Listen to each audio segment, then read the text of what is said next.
Oh, saya sangat terima kasihlah kepada YB dapat bagi voucher 400 ni sebab dia boleh tolong ringankan beban saya sikit untuk beli barang-barang hari raya lah.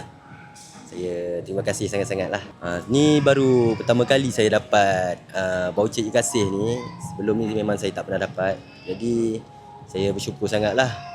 Dan saya harap tahun depan dapat lagi lah. Gembira lah, dapat orang seronok sangat, orang bagi bantuan. Apa nak dibuat ni dengan voucher tu? Aku nak beli barang makan, beli baju raya. Ada ke fikir nak beli baju raya warna apa? Tak tahulah tu, baju-baju warna tu tak tahulah lagi. Tengok orang kenal hati, belilah. Dapat voucher ni nak guna untuk apa? Untuk ni lah beli barang rumah, barang dapur. Nak guna untuk raya ke? Nak simpan lepas raya ke? Simpan lepas raya. Setakat ni macam mana persiapan raya semua okey? Okey je kot. Ni pun baru keluar hospital. Operation.